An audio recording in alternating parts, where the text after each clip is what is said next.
Ya, empezamos a grabar. Hola, yo soy Claudia Valdivieso y esto es Nuestras Historias, un podcast donde peruanos cuentan un poco sobre sus vidas, ayudándonos a entender a nuestra sociedad. En el capítulo de hoy, Francesca. Yo sentía que no lo estaba logrando y sobre todo dije, no lo estoy logrando en Nueva York y no lo estoy logrando en Lima. Y tú siempre habías tenido como Lima, como ese plan B que sabes que te va a funcionar sí o sí. No entendía por qué, si sentía que había hecho todo con la receta que te dieron desde chica, sobre todo lo que tenías que hacer para ser exitosa, o esta idea, o la idea que yo tenía en ese momento de lo que significaba ser exitosa, ¿por qué si hice absolutamente cada una de esas cosas no funcionaba?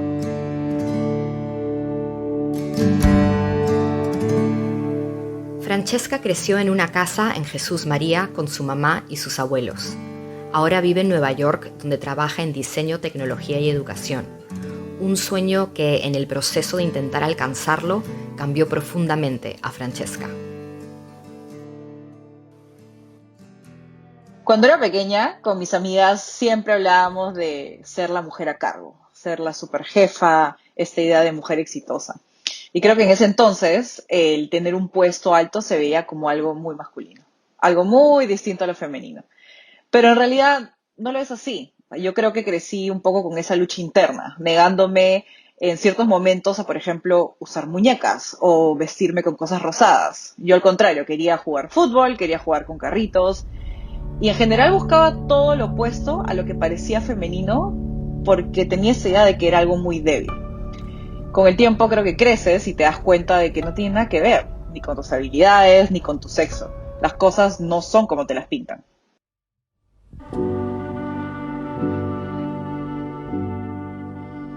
La imagen de la mujer siempre ha sido la más fuerte para mí. Crecí muy cercana a mi mamá y a mi abuela. Mi papá dejó de ser parte de mi vida cuando yo era muy chica. Una familia de solo mujeres. Así es. Mi mamá me sacó adelante y creo que más que todo creó un universo en donde no era extraño el tipo de familia que teníamos y me enfocó siempre en cumplir mis metas. Y creo que así fue como llegué a Nueva York. Ella me impulsó desde chica a no rendirme y siempre me apoyaba en todo. Cuando decidí que mi sueño era venir a Nueva York, estudiar acá, vivir acá, y se lo planteé a mi mamá, nunca me dijo que no podría. Ella suele decir que absolutamente todo en esta vida tiene una solución excepto la muerte. Y que si eso quería, entonces había que encontrar la forma. Iba a viajar inicialmente con una beca, pasé por un proceso súper largo de postulación, pero hubo ciertos problemas con eso. Y de pronto llegó el día en que me mudaba y estás esperando tu vuelo de las 10 de la noche para irte a Nueva York con menos de $500 en el bolsillo porque estabas convencida que te ibas con una beca y de la nada te avisan que ya no la tienes. Y me acuerdo muchísimo ese momento, no saber qué hacer, pero mi mamá me miró y me dijo, tú te trepas al avión y te vas y lo vamos a resolver. No fue que simplemente te fuiste y comenzaste a vivir tu sueño. Sí, no, para nada. Creo que era a la vez vivir mi sueño, sí, pero a la vez posiblemente uno de los peores días de mi vida, en general, toda esa etapa. No fue fácil. Creo que yo decidí que había que luchar por lo que tanto me había costado y si eso involucraba sacar préstamos o buscar la forma de sobrellevarlo, había que hacerlo. Y a la par, creo también que personalmente no la estaba pasando bien. Acababa de terminar una relación y era difícil pasar por ese proceso sola y lejos. Y ya con el tiempo empiezan otros problemas, como son los problemas de conseguir una visa acá. Terminando la maestría fueron tiempos muy, muy duros. Te gradúas, eso que tanto querías, y no tienes una respuesta a lo que sigue. Y recuerdo cuando mi mamá vino y me dijo, justo para mi graduación, ¿y ahora qué quieres hacer? Y me acuerdo la emoción en su cara, la emoción en sus ojos, el lo hicimos. Y yo no tenía una respuesta. Y sentí que era la peor decepción que podía haber. Sentí absolutamente todo lo que hiciste por mí, todo lo que peleaste por mí, yo soy nada más que una decepción para ti ahorita. A los meses de eso le detectan cáncer a mi mamá y tienes esta imagen de este ser que te cuidó toda la vida y al cual nunca le va a pasar nada. y no puedes irte aún, porque irte sería cortar ese proceso.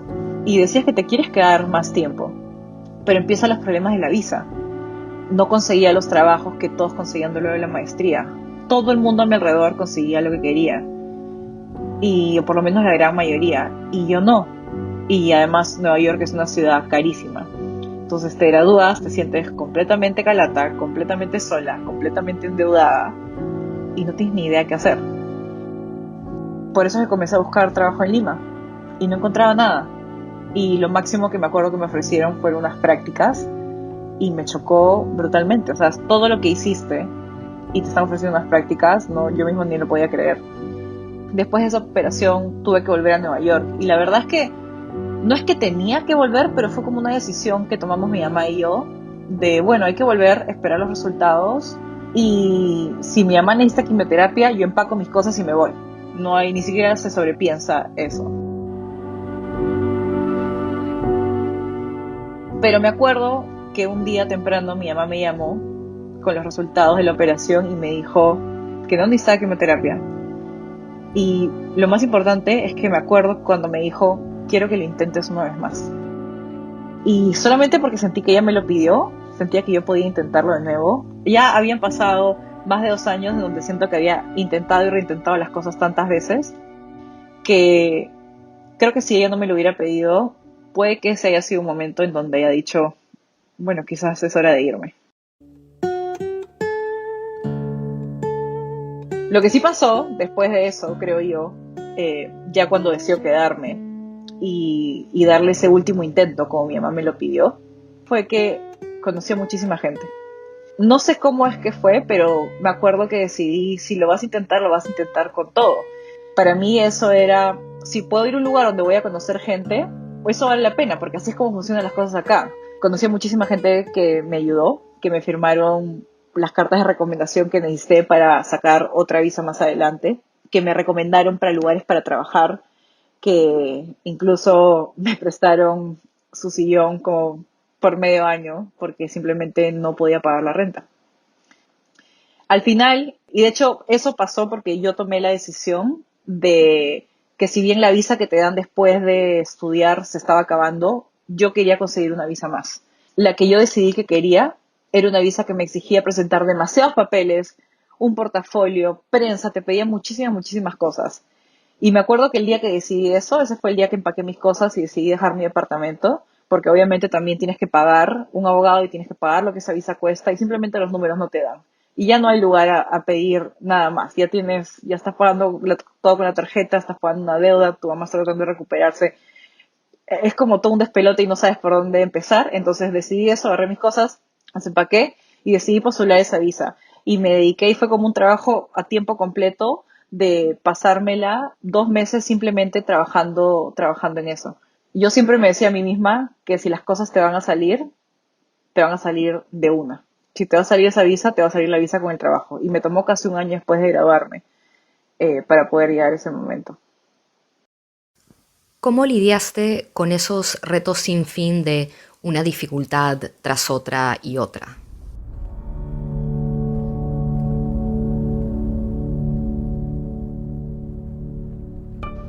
Creo que siempre tratas de tener en la cabeza ese punto al que quieres llegar. Y te acuerdas mucho sobre lo mucho que lo querías y por qué lo querías tanto.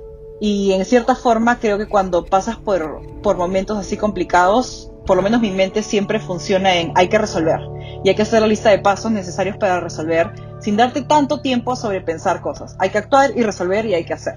Y creo que toda esa etapa fue mucho de actuar, hacer, sin pensarlo tanto, si es que quería salir de lo que ese momento significó para mí.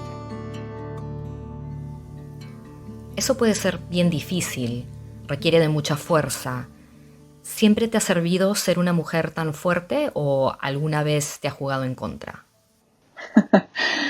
Creo que siempre me ha servido, pero creo que sería mentira decir que no te ha jugado en contra de alguna forma, porque te acostumbras mucho a tener como esta careta fuerte. Y creo que cuando pasas por un montón de situaciones, especialmente emocionales o que te afectan emocionalmente, no sabes mucho cómo mostrarte al resto. Y cuando estás pasando por algo que no pensabas que ibas a pasar emocionalmente, claramente lo que tienes que hacer es pasar por esos sentimientos y tienes que mostrarlos y tienes que pasar por un proceso. Y siempre había estado acostumbrada a, no importa lo que esté pasando, yo puedo llorar en la noche en mi cuarto y no dormir toda la noche porque simplemente lloré todo el tiempo, pero al día siguiente te lavas la cara y te apareces y haces lo que tienes que hacer. Y mucho de esa etapa fue hacer eso, fueron noches enteras de no dormir, pero lavarme la cara y estar temprano en la universidad porque había un proyecto que hacer. ¿Alguna vez pensaste en darte por vencida y regresar a Perú? Darme por vencida, yo creo que sí. Sí creo que en todo ese tiempo, tuve algunos momentos muy, muy bajos, en donde ya no encontraba salida por ningún lado, por distintas cosas que estuvieran pasando. Entonces, el darme por vencida sí, creo que tuve noches muy, muy malas y sí creo que hubieron muchísimos momentos donde toqué un fondo que yo ni siquiera sabía que podía tocar. En todo este tiempo, desde el tiempo que me mudé acá y todos los últimos años, muchísimos fondos en donde solo quieres dormir, no puedes pensar más, no puedo lidiar más con eso. Pero de cierta forma tienes como esto interno que te dice, ok, te voy a dejar llorar por 8 horas seguidas, pero después te vas a parar y vas a volver a repensar cómo resolver eso que no pudiste resolver 8 horas atrás. Porque algo tiene que haber una solución. Tiene que haber una solución de alguna forma. No puede ser. Entonces, yo siento que me di por vencida muchas veces, pero me recuperé al segundo siguiente y dije, no, estás loca, eso no eres tú. Lo tienes que hacer de alguna forma. Suena súper duro. ¿Crees que sacrificaste mucho para alcanzar tu sueño?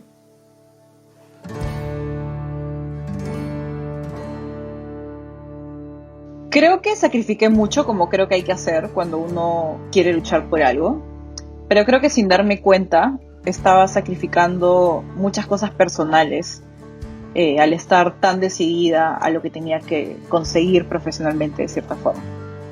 Y nunca me había dado cuenta de eso. Y en el proceso de eso me di cuenta que le había hecho daño a gente muy cercana a mí. Y eso llevó a que yo tuviera que pasar por una ruptura que a mí me afectó muchísimo y yo voy a sobrellevar ese proceso de tener una ruptura a distancia con alguien que fue tan importante para ti mientras estás tratando de adecuarte a una nueva ciudad, mientras estás tratando de entender cómo lo vas a pagar, mientras estás tratando de entender como que cómo hago esto, hace que todo se vuelva mucho más complicado. Creo que yo me rompí internamente muchísimo en esa época y cuando digo que era vivir mi sueño pero a la vez los peores días de mi vida, era porque estabas viviendo ese sueño profesional que te habías puesto y a la vez sentías que habías decepcionado a mucha gente de forma personal, pero también más que todo te habías decepcionado a ti misma. Yo me acuerdo muchísimo, es más, cuando en uno de estos días me acuerdo mucho en algún momento decirle a mi mamá, la vida no se trataba un 90% de tus metas profesionales y 10% de tus metas personales. La vida es 50-50 y es un balance. Y mi mamá me dijo, claro que sí. Y me acuerdo de ese mensaje, me acuerdo literal hasta dónde estaba, llorando, sentada en una esquina en la calle mientras le escribía eso. Y ella me decía, claro que sí, es un 50-50. Y yo le decía, yo nunca entendí eso. Nunca entendí eso. Nunca entendía que ese trabajo fuerte que pones por ese lado profesional, también lo tenías que poner en ciertas cosas personales también. Yo he trabajado toda mi vida en todas mis relaciones de amistades y toda mi familia, siempre ha sido así, pero creo que había un lado mío que tiene que ver mucho también con esta imagen de mujer fuerte, de no necesitar a nadie a tu costado, el de tú hacer las cosas porque tú las quieres hacer y una compañía será si quieres, vienes conmigo y caminas este camino y no como algo de iguales. Y yo siento que yo me di cuenta que todo eso nunca lo había entendido bien hasta que perdí algo que fue muy importante para mí. Obviamente, antes de mudarme acá, yo sentía que tenía un trabajo estable, una situación estable, una relación estable, como me sentía sumamente cómoda en muchas áreas, razón por la cual sentía que era el momento de moverme, no me quería quedar en eso. ¿Y en esos años difíciles hubo algo que te sirvió de refugio? Volverme más vulnerable que nunca. Creo que a veces eso puede ser visto como algo malo, Y no sé, yo tengo mucha gente que aún no acepta eso en sus vidas. Y no es que yo nunca lo haya sido, yo creo que siempre he sido una persona sumamente emocional y expresiva, pero siento que vulnerabilidad ataca ya otro tipo de cosas también. Y yo siento que lo que a mí más me sirvió y lo que más me dio refugio, más allá de toda la gente y la compañía que yo tenía y el apoyo que tenía y mi mamá que más o menos me monitoreaba cada 15 minutos para saber que estuviera bien, de cierta forma, creo que mi propio refugio fue mi propia vulnerabilidad y aceptarla como parte de mí. Y ahí viene de nuevo esta idea de como que alguien a cargo no tiene por qué ser, o sea, no puede ser emocional, no puede ser vulnerable, es como todo súper masculino. ¿Y cómo hago yo para ser esta persona a cargo de su propia vida, que va a lograr lo que quiere, pero a la vez vive su vulnerabilidad porque ha pasado por muchas cosas emocionales? Y eso lo que me hizo fue redescubrirme de una forma distinta y asumir de nuevo, desarrollar de nuevo el mismo carácter que yo tenía antes, pero desde otro lado, desde un lado muchísimo más humano y cambiando un poco también un montón de estereotipos que tenías en la cabeza.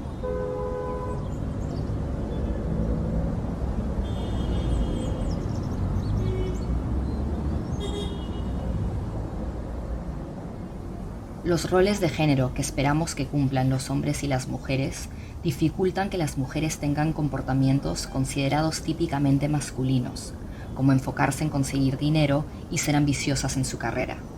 Por otro lado, también dificultan que los hombres tengan comportamientos considerados típicamente femeninos, como expresar sus emociones y encargarse de la casa y los hijos. El resultado es que tanto hombres como mujeres enfrentan serias limitaciones respecto de las formas en que se pueden desenvolver como personas. Desde que yo tengo memoria, mi mamá siempre trabajó de lunes a domingo. Ella era muy fuerte, era un modelo para mí. Y me acuerdo muchísimo que una vez le pregunté, cuando yo estaba pasando por una etapa emocional fuerte, le dije, ¿y cómo hiciste para superar la ruptura con mi papá? Ella me miró y así de simple me respondió, te tenía a ti, no había opción, había que seguir. Y me acuerdo que me quedé sin palabras, no era la respuesta que yo esperaba escuchar. Pero a la vez también entendí que yo también tenía que seguir.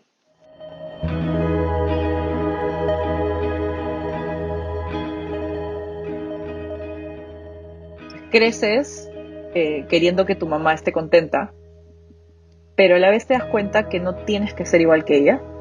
Tienes que vivir tu propia vida, tienes que tomar tus propias decisiones. Y me di cuenta también que yo tenía muchísimas lealtades ocultas, promesas que yo misma me había hecho por dentro a la imagen que yo tenía de ella. Y eso es algo que hemos conversado muchísimo, sobre todo en el último tiempo, en donde yo misma me he dado cuenta, sí, hay una lealtad ahí, pero tanto ella como yo quiero tomar algunas decisiones distintas. Y eso no va en contra de ella ni de todo lo que hizo ella por mí. Yo siempre asumí que iba en contra. Y ella fue la primera que me dijo, claro que no, tú tienes que hacer tus cosas.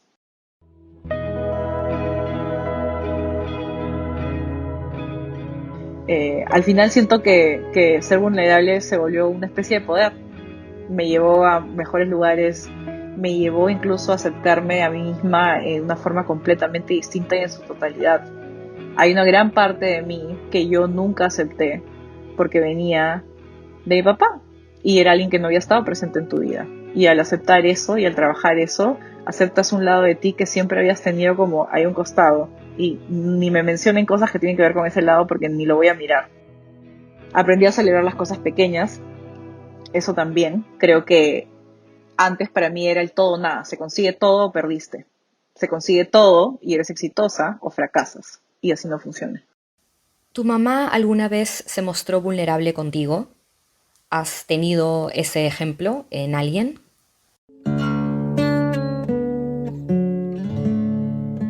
Creo que han sido muy pocos momentos y han sido por situaciones muy específicas. Porque mi abuelo falleció, porque su novio falleció, porque se enfermó. Y aún así, simplemente 2 segundos antes que entrara a la cirugía, porque antes de eso jamás demostró nada de vulnerabilidad. Creo que en su caso, ella decidió que quería mostrar ese lado fuerte y hasta el día de hoy lo hace. Y creo que en los últimos tiempos y a raíz de las cosas que le han pasado, ella misma ha empezado a explorar su vulnerabilidad. Y no importa qué edad tengas, al final pasa algo en un momento en tu vida que te hace darte cuenta de eso. Y eso al final creo que nos acercó más que nunca también. Le agradezco a Francesca por compartir su historia con nosotros. Nos vemos en la próxima para escuchar otra de nuestras historias.